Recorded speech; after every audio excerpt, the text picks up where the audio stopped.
so it is 1:45 on a Sunday, and I am lost beyond compare. I almost went to Maryland accidentally, guys. I don't live in Maryland. But yeah, driving on a highway that I've never been on and shouldn't be on. That's a thing that's happening now. Passing an Air Force base that I shouldn't be passing. The Navy helped me find my way to go. Literally, I pulled over and a Navy officer walked up to me and was like, "Hey, you can't be here." And I was like, "I'm so lost. Please help me." But I didn't say it like that. I kept my cool, guys. Kept my cool. I'm supposed to meet my friend at 1:30 at a restaurant. So I'm basically standing him up. And I don't even have his number.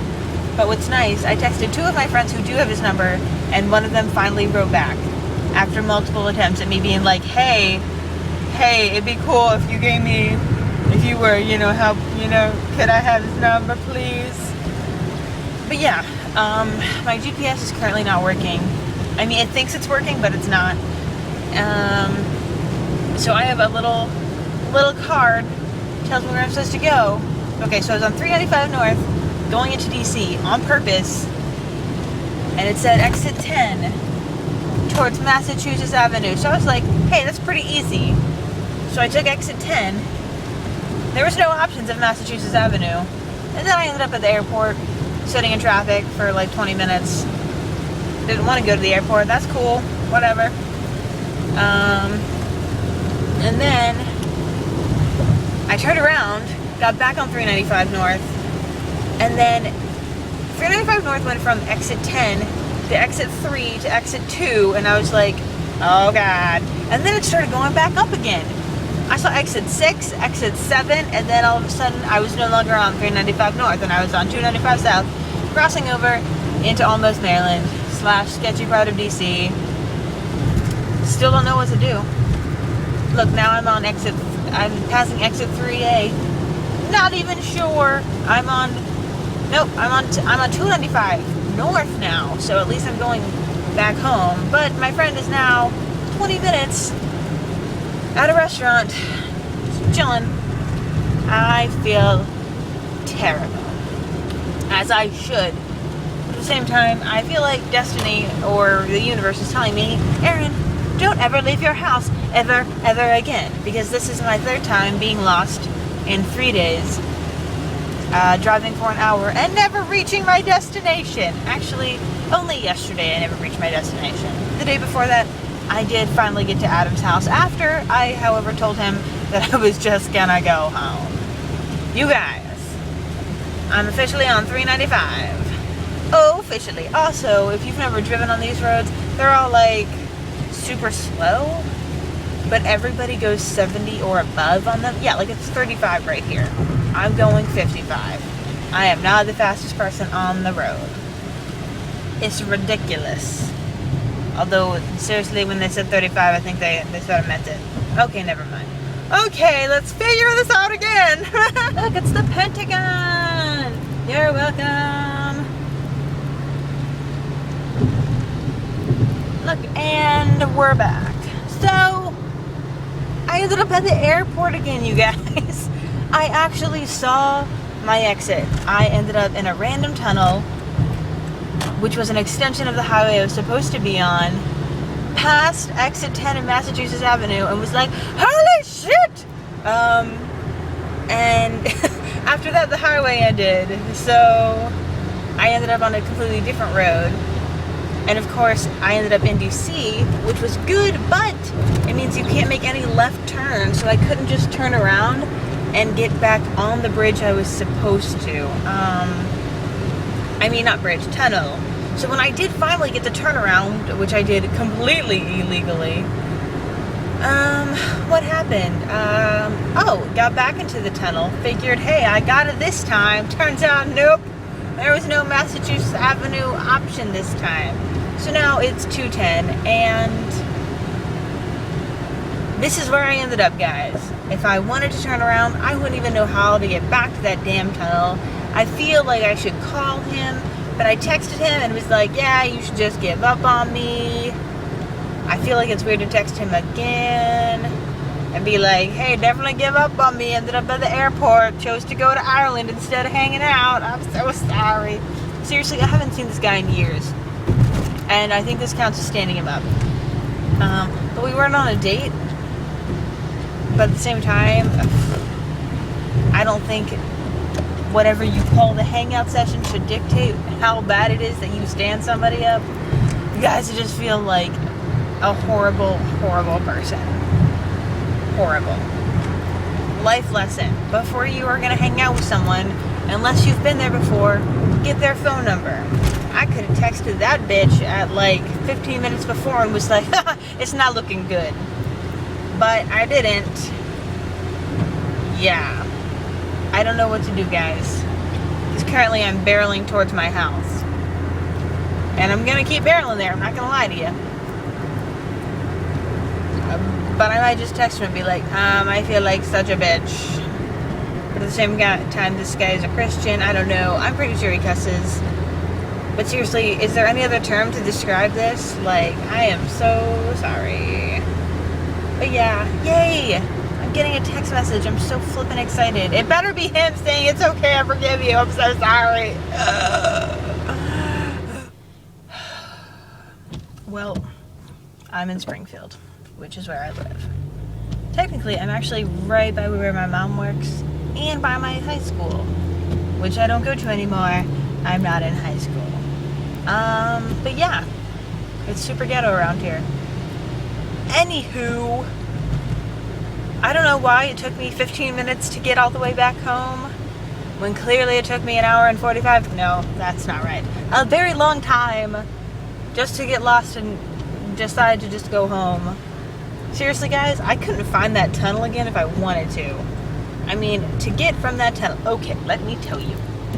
I went from 395 north onto 295 south onto like Washington Street or some big name street to turn around to go into 295 south to go on to 395 south and now I'm still extremely hungry because I never did have brunch. I texted him though, again, there's been a lot of traffic, and was like, well, back at the airport, running out of gas, which is true. I was also at the airport again. It's still true. I don't know why I feel like I'm lying. I feel like this is such an incredibly heinous, I think that's the right word, an incredibly just dumbass story that it just sounds made up at this point. Like, hey, supposed to have brunch at 1:30, left at 12:50, now it's 2:20, still never made it. Really hungry. Sorry. Period. Send. Hashtag lame. Like, that's how I feel, guys. That is how I feel. People are probably watching me do this. I'm at a red light. Don't judge me. But yeah, it just sucks.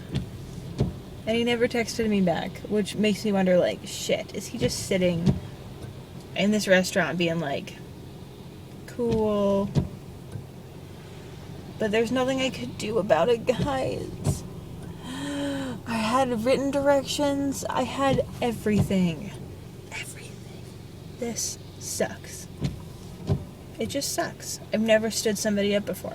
Ever. I've been stood up. Like, I've had one of my best friends just never show up until like 3 hours later. She was like, sorry. And I was like, I'm going to punch you in the face. And that was years ago. Clearly, I'm still not over it. Yeah, I don't know what to do. I have no idea what to do other than go home and Facebook him and be like, I am so sorry yet again. But hopefully he'll text me back in a little while and be like, hey, it's all good. Part of me wants to be like, hey, silver lining. Now you know what it's like to be an only child and be by yourself. I won't do that though, because that's not nice. But it's true, but probably not appropriate. Guys, I'm never going somewhere new ever again. This is coming from the person who drove from here to Texas, okay? Back when I had faith in my GPS. It's finally my turn to go. Finally. Okay, well, I'm almost home. So I figured I should end this vlog by saying, one, it smells drastically of skunk. And I feel like I'm one out of 2 weirdos that I know that thinks that it smells really good on the road. Not sprayed on a dog. Kristen, you know what I'm talking about. Then it's terrible.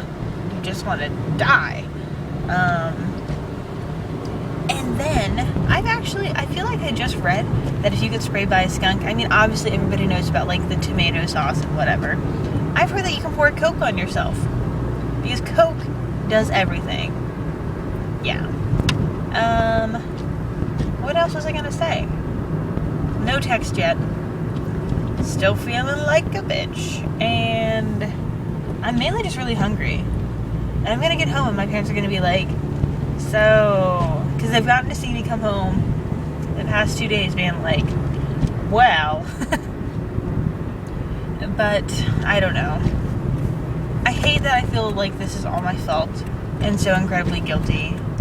And I think it's just because I mean, 1, obviously it is, but 2, like, this never happens to me. Normally, if I miss a lunch or I, do something as bad as this, it's my fault. It's never circumstances. It's never like, I got lost for an hour in Washington, D.C. and then I came home because I didn't want to stab anybody.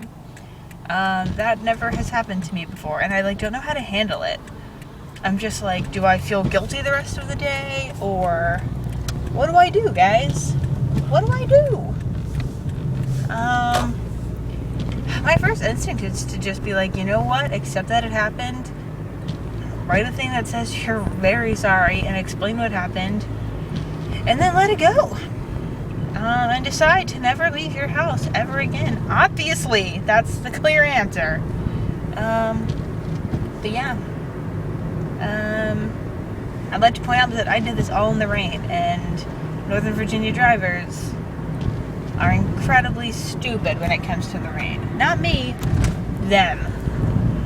They think it's like 5 feet of snow and that shit's gonna get cray. But it's just rain. It's just rain, guys. But yeah, okay. I'm gonna turn onto my road now. And we're gonna go home and heat up leftovers. And they're gonna be delicious. And then I'm gonna watch How I Met Your Mother, because I've been binge watching that show, even though I've already seen it. I don't even care. I don't even care, guys. It's such a good show. And because Ted and Robin haven't even broken up yet. It's weird. It's gonna happen. Obviously. But yes, I've also decided that I'm like a mix of Lily and Ted from that show. If you haven't seen it, Lily's pretty artsy, even though she's really not good at art. But I like it because she has this extreme sense of justice because she's a kindergarten teacher. So, like, if somebody does something wrong, she's like, no, you can't do that. And then there's a whole episode where she, like, is working for this guy who's a complete douchebag, and he's really mean to everybody. So she takes his signed baseball, and when her friend confronts her about it, she's like, no, if somebody were to do that in my kindergarten class, I would take it away his toy. It's just like, I completely agree. And Ted, just because he's a complete hopeless romantic, and is always trying, always getting out there, which is like my life currently, of talking to people online, meeting them, blah blah blah, blah blah blah blah blah. Basically, that explains everything. Okay, pulling up in front of my house. Okay, it's been fun, but not really. Bye.